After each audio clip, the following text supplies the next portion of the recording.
அன்பான இறைமக்களே, இன்று Bible reading பிளானின் 41வது நாள்.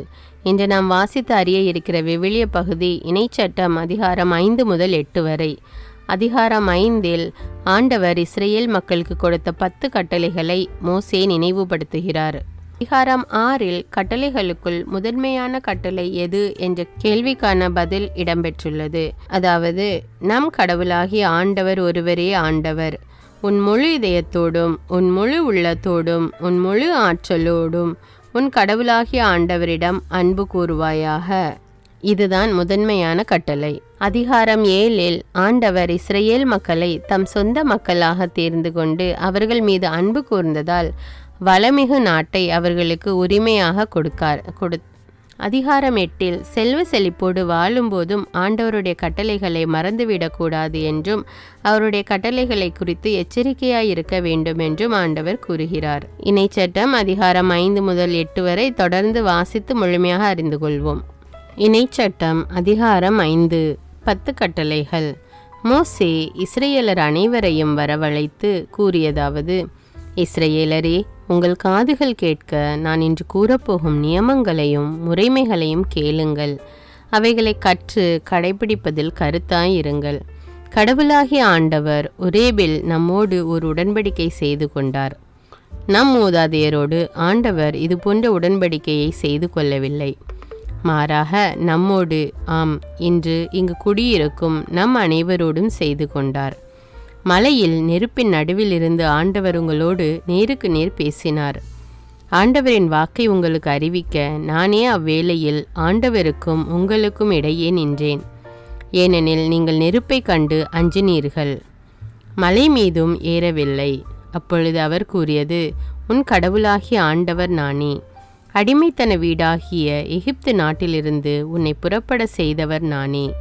என்னை தவிர வேறு கடவுள் உங்களுக்கு இருத்தல் ஆகாது. மேலே விண்ணுலகிலும் கீழே மண்ணுலகிலும் மண்ணுலகின் கீழுள்ள நீர்த்திரளிலும் உள்ள எந்த உருவத்திலேனும் உனக்கென நீ சிலையை செய்யாதே. நீ அவைகளை வழிபடவோ அவற்றுக்கு பணிவிடை புரியவோ வேண்டாம். ஏனெனில் நானே உன் கடவுளாகிய ஆண்டவர், வேற்று தெய்வ வழிபாட்டை சகிக்காத இறைவன். என்னை வெறுக்கும் மூதாதையரின் தீச்செயலுக்காக 3ஆம் 4ஆம் தலைமுறை மட்டும் பிள்ளைகளை தண்டிப்பவன். மாறாக என் மீது அன்பு கூர்ந்து என் கட்டளைகளை கடைபிடிப்போருக்கு 1000 தலைமுறைக்கும் பேரன்பு காட்டுபவன்.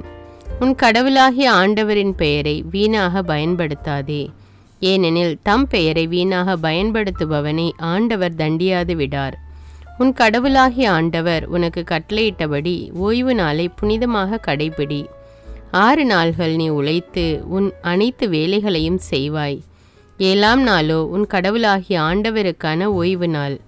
எனவே அன்று நீயும் உன் மகனும் மகளும் உன் அடிமையும் அடிமை பெண்ணும் மாடு கழுதை மற்றெல்லா கால்நடைகளும் உன் வாயில்களுக்குள் இருக்கும் அந்நியனும் யாதொரு வேலையும் செய்ய வேண்டாம். நீ ஓய்வெடுப்பது போல் உன் அடிமையும் அடிமை பெண்ணும் ஓய்வெடுக்கட்டும்.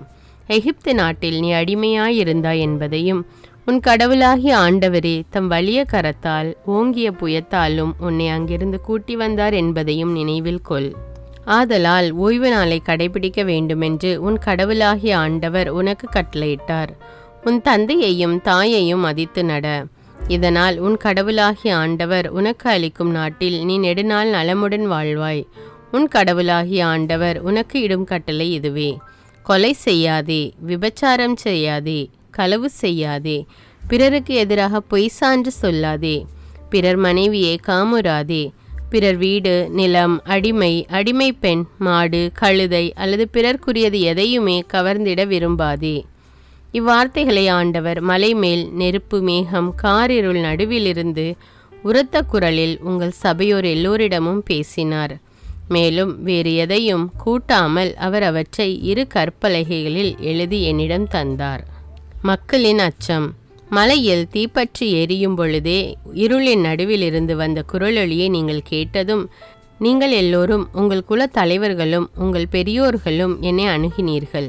நீங்கள் என்னிடம் கூறியது: இதோ நம் கடவுளாகிய ஆண்டவர் அவர் தம் ஆட்சியையும் ஆற்றலையும் நமக்கு காண்பித்துள்ளார்.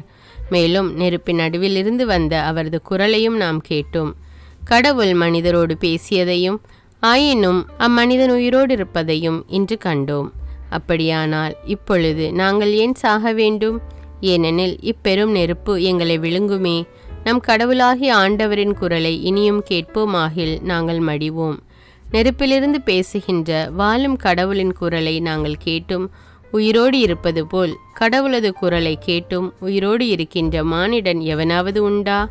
நீரே அருகில் சென்று நம் கடவுளாகிய ஆண்டவர் கூறப்போவது அனைத்தையும் கேட்டு அவர் கூறுவது அனைத்தையும் நீரே எமக்கு சொல்லும். நாங்கள் கேட்டு அதன்படியே செய்வோம். நீங்கள் என்னிடம் சொன்ன வார்த்தைகளை ஆண்டவர் கேட்டு அவர் என்னிடம் கூறியது, இந்த மக்கள் உன்னிடம் சொன்ன வார்த்தைகளை கேட்டேன். அவர்கள் சொல்வது சரியே. அவர்களும் அவர்கள் மக்களும் என்றென்றும் நலமாயிருக்குமாறு என்னாலும் எனக்கு அஞ்சி நடந்து என் கட்டளைகள் அனைத்தையும் கடைபிடிக்கும் இத்தகைய உள்ளம் அவர்களுக்கு இருந்தால் எவ்வளவோ நல்லது. நீ சென்று உங்கள் கூடாரங்களுக்கு திரும்பி போங்கள் என அவர்களுக்கு சொல். நீயோ இங்கே என்னோடு இரு. எல்லா கட்டளைகளையும் நியமங்களையும் முறைமைகளையும் நான் உனக்கு சொல்வேன். அவர்களுக்கு நான் உடைமையாக கொடுக்க போகும் நாட்டில் அவர்கள் கடைபிடிக்குமாறு அவற்றை நீ கற்றுக்கொடு. ஆகவே உங்கள் கடவுளாகிய ஆண்டவர் உங்களுக்கு கட்டளையிட்டவற்றை நிறைவேற்றுவதில் கருத்தாயிருங்கள். வலமோ இடமோ விலகி நடக்க வேண்டாம். மாறாக உங்கள் கடவுளாகிய ஆண்டவர் உங்களுக்கு கட்டளையிட்டு கூறிய எல்லா வழிகளிலும் நடங்கள். அப்பொழுது வாழ்வீர்கள். அது உங்களுக்கு நலமாகும். நீங்கள் உடைமையாக்கி கொள்ளப் போகும் நாட்டிலும் நெடுநாள் வாழ்வீர்கள். இணைச்சட்டம் அதிகாரம் 6. மாபெரும் கட்டளை. உங்களுக்கு கற்றுக் கொடுக்குமாறும் நீங்கள் உடைமையாக்கி கொள்ளப் போகும் நாட்டில் கடைபிடிக்குமாறும் உங்கள் கடவுளாகிய ஆண்டவர் கட்டளையிட்ட கட்டளைகளும் நியமங்களும் முறைமைகளும் இவைகளே. நீங்களும் உங்கள் பிள்ளைகளும் பிள்ளைகளின் பிள்ளைகளும் உங்கள் கடவுளாகிய ஆண்டவருக்கு அஞ்சி நான் உங்களுக்கு கட்டளையிட்ட எல்லா நியமங்களையும் கட்டளைகளையும் உங்கள் வாழ்நாள் எல்லாம் கடைபிடிப்பீர்களாக. இதனால் நீங்கள் நெடுநாள் வாழ்வீர்கள். இஸ்ரவேலே, அவற்றிற்கு செவிகொடு, அவற்றை செயல்படுத்த முனைந்திடு. அதனால் உன் மூதாதையரின் கடவுளாகிய ஆண்டவர் உனக்கு வாக்களித்தபடி பாலும் தேனும் நிறைந்து வழியும் நாட்டில் நீ நலம் பல பெற்று மென்மேலும் பெருகுவாய். இஸ்ரவேலே, செவிகொடு. நம் கடவுளாகிய ஆண்டவர் ஒருவரே ஆண்டவர்.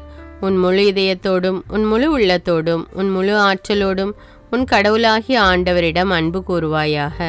இன்று நான் உனக்கு கட்டளையிடும் இவ்வார்த்தைகள் உன் உள்ளத்தில் இருக்கட்டும்.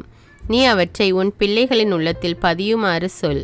உன் வீட்டில் இருக்கும் போதும் உன் வழி பயணத்தின் போதும் நீ படுக்கும் போதும் எழும்பும் போதும் அவற்றை பற்றி பேசு. உன் கையில் அடையாளமாக அவற்றை கட்டிக்கொள். உன் கண்களுக்கிடையே அடையாள பட்டமாக அவை இருக்கட்டும். உன் வீட்டின் கதவு நிலைகளிலும் நுழைவாயில்களிலும் அவற்றை எழுது. கீழ்ப்படியாமை குறித்து எச்சரித்தல். மேலும் அப்ரஹாம், ஈசாக்கு, யாக்கோபு எனும் உன் மூதாதையருக்கு கொடுப்பதாக ஆணையிட்டு கூறிய நாட்டுக்குள் உன் கடவுளாகிய ஆண்டவர் உன்னை புக செய்யும்போது நீ கட்டி எழுப்பாத பரந்த வசதியான நகர்களையும் நீ நிரப்பாத எல்லா செல்வங்களால் நிறைந்த வீடுகளையும் நீ வெட்டாத பாறை கிணறுகளையும் நீ நடாத திராட்சை தோட்டங்களையும் ஒலிவ தோப்புகளையும் அவர் உனக்கு கொடுக்கும்போதும் நீ உண்டு நிறைவு கொள்ளும் போதும் அடிமைத்தன வீடாகிய எகிப்து நாட்டினின்று உன்னை வெளியே கூட்டி வந்த ஆண்டவரை மறந்துவிடாதபடி கவனமாயிரு. உன் கடவுளாகிய ஆண்டவருக்கு அஞ்சி நட. அவருக்கு பணிந்து அவர் பெயராலே ஆணையிடு. உங்களை சுற்றிலும் உள்ள மக்களின் தெய்வங்களாகிய வேற்று தெய்வங்களை பின்பற்ற வேண்டாம். ஏனெனில் உங்களிடையே உள்ள உங்கள் கடவுளாகிய ஆண்டவர் வேற்று தெய்வ வழிபாட்டை சகிக்காத கடவுள். இல்லையெனில் உங்கள் கடவுளாகிய ஆண்டவரின் சினம் உங்கள் மேல் மூண்டு உலகினின்றே உங்களை அழித்து விடலாம். மாசாவில் நீங்கள் சோதித்தது போல உங்கள் கடவுளாகிய ஆண்டவரை சோதிக்க வேண்டாம். உங்கள் கடவுளாகிய ஆண்டவர் உங்களுக்கு கற்றுக் கொடுத்த கட்டளைகளையும் நியமங்களையும் முறைமைகளையும் நிறைவேற்றுவதில் கருத்தாயிருங்கள். ஆண்டவருக்கு முன்னால் நேரியதையும் நல்லதையுமே செய்யுங்கள். அப்பொழுது எல்லாம் உங்களுக்கு நலமாகும். உங்கள் மூதாதையருக்கு ஆண்டவர் ஆணையிட்டு கூறிய நல்ல நாட்டில் நீங்கள் புகுந்து அதை உடைமையாக்கி கொள்வீர்கள். மேலும் ஆண்டவர் உரைத்தபடி உங்கள் பகைவர் அனைவரையும் உங்கள் முன்பாகவே அழித்தொழிப்பார். வருங்காலத்தில் உன் பிள்ளை உன்னை நோக்கி, நம் கடவுளாகிய ஆண்டவர் உங்களுக்கு கட்டளையிட்ட கட்டளைகள் நியமங்கள் முறைமைகள் ஆகியவற்றின் உட்பொருள் என்ன என்று கேட்கும்போது நீ உன் பிள்ளைக்கு இவ்வாறு சொல். நாங்கள் எகிப்தில் பார்வோனுக்கு அடிமைகளாயிருந்தோம். ஆனால் ஆண்டவர் தம் வலிய கரத்தால் எங்களை எகிப்திலிருந்து வெளியேற செய்தார். எங்கள் கண்கள் காண எகிப்து நாட்டின் மீதும் பார்வோன் மீதும் ஆண்டவர் மாபெரும் அடையாளங்களையும் அச்சுறுத்தும் அருஞ்செயல்களையும் செய்தார். நம் மூதாதையருக்கு கொடுப்பதாக அவர் ஆணையிட்டு சொன்ன நாட்டுக்கு எங்களை அழைத்து வந்தார். அதை நமக்கு கொடுக்கும்படி எங்களை அங்கிருந்து வெளியே கொணர்ந்தார். நமக்கு இன்று இருப்பது போல் என்றும் நலமாகும் பொருட்டும் நமது வாழ்வை அவர் பாதுகாக்கும் பொருட்டும் நம் கடவுளாகிய ஆண்டவருக்கு அஞ்சி நடக்கும்படி இந்த எல்லா கட்டளைகளையும் நிறைவேற்ற நம் ஆண்டவர் நமக்கு கட்டளையிட்டார். நம் கடவுளாகிய ஆண்டவர் நமக்கு கட்டளையிட்டது போல அவரது திருமுன் இந்த எல்லா கட்டளைகளையும் நிறைவேற்ற முனைந்தால் அதுவே நேரிய வாழ்வாகும். இணைச்சட்டம் அதிகாரம் 7. ஆண்டவரின் சொந்த மக்கள். நீ உரிமையாக்கி கொள்ளப் போகும் நாட்டில் உன் கடவுளாகிய ஆண்டவர் உன்னை புக செய்து உன்னை விட வலிமையிலும் எண்ணிக்கையிலும் மிகுந்த மக்களாகிய இத்தியர், கிர்காசியர், எமோரியர், கானானியர், பெரிசியர், இவ்வியர், எபூசியர் எனும் 7 மக்களினங்களையும் உன் கண்முன்னே விரட்டியடித்து உன் கடவுளாகிய ஆண்டவர் அவர்களை உன்னிடம் கையளிக்கும் போது நீ அவர்களை முறியடித்து முற்றிலும் அழிப்பாய். அவர்களோடு உடன்படிக்கை செய்து கொள்ளவோ அவர்களுக்கு இரங்கவோ வேண்டாம். நீ அவர்களோடு திருமண ஒப்பந்தம் செய்து கொள்ளாதே. உன் மகளை அவர்கள் மகனுக்கு கொடுக்காதே. உன் மகனுக்கு அவர்கள் மகளை கொள்ளாதே. ஏனெனில் என்னை பின்பற்றுவதிலிருந்து உன் பிள்ளைகளை அவர்கள் விலக்கி வேற்று தெய்வங்களை வணங்கும்படி செய்வார்கள். அதனால் ஆண்டவரின் சினம் உனக்கு எதிராய் மூண்டு உன்னை விரைவில் அழிக்கும். மாறாக நீ அவர்களுக்கு இவ்வாறு செய். அவர்களின் பலிபீடங்களை இடித்து அவர்களின் சிலை தூண்களை உடைத்து அவர்களின் அசேரா கம்பங்களை வெட்டி அவர்களின் கைவினையான சிலைகளை தீயில் எரித்துவிடு. ஏனெனில் உங்கள் கடவுளாகிய ஆண்டவரின் தூய மக்களினம் நீங்கள். மண்ணிலுள்ள எல்லா மக்களினங்களிலும் உங்களையே தம் சொந்த மக்களாக கடவுளாகிய ஆண்டவர் தெரிந்து கொண்டார். எல்லா மக்களிலும் நீங்கள் திரளானவர்கள் என்பதற்காக ஆண்டவர் உங்கள் மீது அன்பு கொண்டு உங்களை தேர்ந்து கொள்ளவில்லை. உண்மையில் எல்லா மக்களிலும் நீங்கள் சொற்பமானவர்களே. மாறாக உங்களிடம் அன்பு கூர்ந்ததாலும் உங்கள் மூதாதையருக்கு ஆணையிட்டு கொடுத்த வாக்கை காப்பாற்றும் பொருட்டும் ஆண்டவர் தமது வலிமை மிகு கரத்தால் உங்களை புறப்பட செய்து அடிமைத்தன வீட்டினின்றும் எகிப்து மன்னனாகிய பார்வோனின் கையினின்றும் உங்களை விடுவித்தார். எனவே உங்கள் கடவுளாகிய ஆண்டவரே கடவுள் எனவும் அவரே உண்மையான இறைவன் எனவும் அறிந்து கொள்ளுங்கள். அவர் மீது அன்பு கூறுவோருக்கும் அவரின் கட்டளைகளை கடைபிடிப்போருக்கும் 1000 தலைமுறைக்கும் தம் இரக்கத்தின் உடன்படிக்கையை காக்கின்றவர் அவரே. ஆனால் அவரை பகைப்பவரை அழிப்பதன் மூலம் நேரடியாக பதிலளிப்பார். அவரை வெறுப்பவரை நேரடியாக தண்டிப்பதற்கும் காலம் தாழ்த்த மாட்டார். எனவே நீங்கள் கடைபிடிக்கும்படி நான் உங்களுக்கு இன்று இடும் கட்டளைகளையும் நியமங்களையும் முறைமைகளையும் நிறைவேற்றுங்கள். கீழ்ப்படிதலுக்கான ஆசிகள். இந்த முறைமைகளை நீங்கள் கேட்டு அவைகளை கடைபிடித்து நிறைவேற்றுவீர்களாயின் உங்கள் கடவுளாகிய ஆண்டவர் உங்கள் மூதாதையரிடம் ஆணையிட்டு செய்த இரக்கத்தின் உடன்படிக்கையை காப்பார். அவர் உங்களிடம் அன்பு கூறுவார். உங்களுக்கு தரப்படும் என்று உங்கள் மூதாதையருக்கு அவர் ஆணையிட்டு வாக்களித்த நாட்டில் உங்களை பெருக செய்வார். உங்கள் கருவின் கனிகளும் தானியம், திராட்சரசம், எண்ணெய் ஆகிய உங்கள் நிலத்தின் விளைவுகளும் உங்கள் கால்நடையின் கன்றுகளும் உங்கள் மந்தையின் குட்டிகளும் பெருகும்படி செய்து ஆசி வழங்குவார். மற்றெல்லா மக்களினங்களையும் விட நீங்கள் ஆசி பெற்றவர்களாய் இருப்பீர்கள். உங்களுக்குள்ளும் உங்கள் கால்நடைகளுக்குள்ளும் ஆணிலும் பெண்ணிலும் மலடு இராது. எல்லா நோய்களும் உங்களிடமிருந்து அகலும்படி ஆண்டவர் செய்வார். நீங்கள் அறிந்துள்ள எகிப்தியரின் கொடிய நோய்கள் எல்லாம் உங்களிடையே இல்லாமல் உங்கள் பகைவர் மேல் வரும்படி செய்வார். உங்கள் கடவுளாகிய ஆண்டவர் உங்களிடம் கையளிக்கவிருக்கும் எல்லா மக்களையும் முற்றிலும் அழித்து விடுங்கள். உங்கள் கண்கள் அவர்களுக்கு இறங்காதிருக்கட்டும். அவர்களின் தெய்வங்களுக்கு நீங்கள் பணிய வேண்டாம். அது உங்களுக்கு கண்ணியாக ஆகிவிடும். இந்த மக்களினங்கள் எல்லாம் எங்களை விட திரளானவர்களாய் உள்ளதால் அவர்களை விரட்டியடிக்க எங்களால் எப்படி முடியும் என்று உங்கள் உள்ளத்தில் நீங்கள் உரையாடும்போது அவர்களுக்கு நீங்கள் அஞ்ச வேண்டாம். மாறாக பார்வோனுக்கும் எகிப்தியர் அனைவருக்கும் உங்கள் கடவுளாகிய ஆண்டவர் செய்ததை நினைவில் நிறுத்துங்கள்.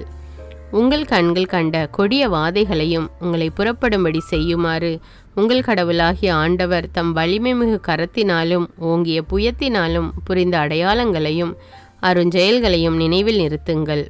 நீங்கள் அஞ்சுகின்ற எல்லா மக்களினங்களுக்கும் உங்கள் கடவுளாகிய ஆண்டவர் அவ்வாறே செய்வார்.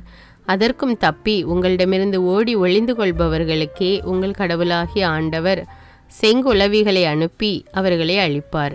அவர்களுக்கு அஞ்ச வேண்டாம். ஏனெனில் உங்கள் கடவுளாகிய ஆண்டவர் உங்களிடையே உள்ளார். அஞ்சுதற்குரிய ஆற்றல் மிகு கடவுள் அவரே. உங்கள் கடவுளாகிய ஆண்டவர் அந்த மக்களை உங்கள் கண்கள் காண கொஞ்சம் கொஞ்சமாக அழிந்து போக செய்வார். உடனடியாக அவர்களை அழித்துவிட வேண்டாம். அப்படி செய்தால் உங்களிடையே காட்டு விலங்குகள் பெருகிவிடும். உங்கள் கடவுளாகிய ஆண்டவர் அவர்களை உங்களிடம் கையளிப்பார். அவர்கள் அழிந்து போக மட்டும் அவர்களை பெரிதாக கலங்கடிப்பார். அவர்களின் மன்னர்களையும் உங்களிடம் கையளிப்பார். அவர்களது பெயர் மண்ணினின்று மறைந்து போக செய்யுங்கள். நீங்கள் அவர்களை முற்றிலும் அழிக்கும் வரை எந்த மனிதரும் உங்களுக்கு எதிராக நிற்க முடியாது. கைவினையான அவர்களின் தெய்வ சிலைகளை தீயில் எரித்து விடுங்கள். அவைகளின் மேலுள்ள வெள்ளியோ தங்கத்தையோ நீங்கள் விரும்பவோ உங்களுக்காக எடுக்கவோ வேண்டாம். ஏனெனில் அவை உங்களுக்கு கண்ணியாக ஆகிவிடும். அவை உங்கள் கடவுளாகிய ஆண்டவருக்கு அருவருப்பானவை. அவைகளைப் போல சாபத்துக்கு உள்ளாகாதபடி அருவருப்பான எதையும் உங்கள் வீட்டுக்கு கொண்டு வராதிருங்கள். அவைகளை முற்றிலும் அருவருக்க வேண்டும், ஏனெனில் அவை சாபத்துக்கு உள்ளானவை. இணைச்சட்டம் அதிகாரம் 8. உடைமையாகவிருக்கும் வளநாடு. இன்று நான் உங்களுக்கு கட்டளையிடும் எல்லா கட்டளைகளையும் கடைபிடிப்பதில் கருத்தாயிருங்கள். அதனால் நீங்கள் வாழ்ந்து பெருகி ஆண்டவர் உங்கள் மூதாதையருக்கு கொடுப்பதாக ஆணையிட்டு கூறிய நாட்டில் புகுந்து அதை உங்கள் உடைமையாக்கி கொள்வீர்கள். உங்கள் கடவுளாகிய ஆண்டவர் பாலை நிலத்தில் உங்களை கூட்டி சென்ற எல்லா வழிகளையும் நினைவில் கொள்ளுங்கள். அதன் மூலமே அவர் உங்களை எளியவராக்கினார். அவர் தம் கட்டளைகளை நீங்கள் கடைபிடிப்பீர்களோ மாட்டீர்களோ என உங்கள் உள்ள சிந்தனையை அறிந்து கொள்ளவும் சோதித்தார். அவர் உங்களை எளியவராக்கினார். உங்களுக்கு பசியை தந்தார். ஆனால் மனிதர் அப்பத்தினால் மட்டுமன்று, மாறாக கடவுளின் வாய்ச்சல் ஒவ்வொன்றாலும் உயிர் வாழ்கின்றார் என்று நீங்கள் தெரிந்து கொள்ளுமாறு நீங்களும் உங்கள் மூதாதையரும் அறிந்திராத மன்னாவினால் உங்களை உண்பித்தார். இந்த 40 ஆண்டுகளும் உங்கள் மேலுள்ள ஆடை நைந்து போகவில்லை, உங்கள் காலடிகள் வீங்கவும் இல்லை. ஒருவன் தன் மகனுக்கு கற்றுக் கொடுப்பது போல உங்கள் கடவுளாகிய ஆண்டவர் உங்களுக்கு கற்றுக் கொடுத்தார் என்பதை உங்கள் உள்ளத்தில் உணர்வீர்களாக. உங்கள் கடவுளாகிய ஆண்டவரின் கட்டளைகளை கடைபிடியுங்கள். அதுவே அவர் தம் வழிகளில் நடந்து அவருக்கு அஞ்சி வாழ்வதாகும். ஏனெனில் உங்கள் கடவுளாகிய ஆண்டவர் உங்களை வளமிகு நாட்டுக்கு அழைத்து செல்கிறார். அந்த நாடு பள்ளத்தாக்குகளிலும் மலைகளிலும் பாய்கின்ற ஆறுகளையும் ஊற்றுகளையும் ஏரிகளையும் கொண்டது. கோதுமை, திராட்சை, அத்தி, மாதுளை, பார்லி ஆகியவை நிறைந்த நாடு. அது ஒலிவ எண்ணெயும் தேனும் நிறைந்த நாடு. அந்த நாட்டில் பஞ்சமின்றி நீங்கள் அப்பங்களை உண்பீர்கள். அங்கு உங்களுக்கு எந்த குறையும் இராது. அந்த நாட்டின் பாறைகள் அனைத்தும் இரும்பு. அதன் மலைகளில் இருந்து செம்பு வெட்டி எடுக்கலாம். நீங்கள் உண்டு நிறைவு கொள்வீர்கள். அப்போது வளமிகு நாட்டை உங்களுக்கு கொடுத்ததற்காக உங்கள் கடவுளாகிய ஆண்டவரை போற்றுவீர்கள். ஆண்டவரை மறப்பது குறித்த எச்சரிக்கை. இன்று நான் உங்களுக்கு கட்டளையிடுகின்ற கட்டளைகள், நியமங்கள், முறைமைகள் ஆகியவற்றினின்று வழுவியதன் மூலம் உங்கள் கடவுளாகிய ஆண்டவரை மறந்து போகாதபடி கவனமாயிருங்கள். நீங்கள் உண்டு நிறைவு கொள்ளும் போது, அழகிய வீடுகளை கட்டி அவைகளில் குடியிருக்கும் போதும், உங்கள் ஆடு மாடுகள் பழுகும் போதும், வெள்ளியும் பொன்னும் உங்களுக்கு மிகுதியாகும் போதும், உங்களுக்கு உள்ளதெல்லாம் பெருகும் போதும், நீங்கள் நெஞ்சில் செருக்குற்று அடிமைத்தனத்தின் வீடாகிய எகிப்து நாட்டிலிருந்து உங்களை கூட்டி வந்த உங்கள் கடவுளாகிய ஆண்டவரை மறந்துவிட வேண்டாம். அவரே கொள்ளிவாய் பாம்புகளும் தேள்களும் நிறைந்த நீரற்ற வறண்ட நிலமான பரந்த கொடிய பாலை நிலத்தில் உங்களை வழிநடத்தியவர். இறுகிய பாறையிலிருந்து உங்களுக்காக நீரை புறப்பட செய்தவர். உங்கள் மூதாதையருக்கு தெரிந்திராத மன்னாவால் பாலை நிலத்தில் உங்களை உண்பித்தவர். இறுதியில் உங்களுக்கு நல்லது செய்வதற்காக உங்களை எளியவராக்கி சிறுமைப்படுத்தி சோதித்தவரும் அவரே. எனவே எங்கள் ஆற்றலும் எங்கள் கைகளின் வலிமையுமே இந்த செல்வங்களை எங்களுக்கு ஈட்டி தந்தன என்று உங்கள் உள்ளங்களில் எண்ணாதபடி கவனமாயிருங்கள். உங்கள் மூதாதையருடன் ஆணையிட்டு செய்து கொண்ட உடன்படிக்கையை உறுதிப்படுத்துமாறு இந்நாளில் இருப்பது போன்ற செல்வங்களை ஈட்ட வல்ல ஆற்றலை உங்களுக்கு அளித்த உங்கள் கடவுளாகிய ஆண்டவரை நினைவில் கொள்ளுங்கள். மாறாக உங்கள் கடவுளாகிய ஆண்டவரை மறந்து வேற்று தெய்வங்களை பின்பற்றி அவைகளை பணிந்து வணங்கினால் நீங்கள் அழிந்து போவீர்கள் என்று இன்றே உங்களுக்கு எச்சரிக்கை விடுக்கிறேன். உங்கள் கடவுளாகிய ஆண்டவரின் குரலுக்கு நீங்கள் கீழ்ப்படியாமல் இருந்தால் உங்கள் கண்கள் காண அவர் அழிய செய்த மற்ற மக்களினங்கள் போல இறுதியில் நீங்களும் அழிந்து போவீர்கள்.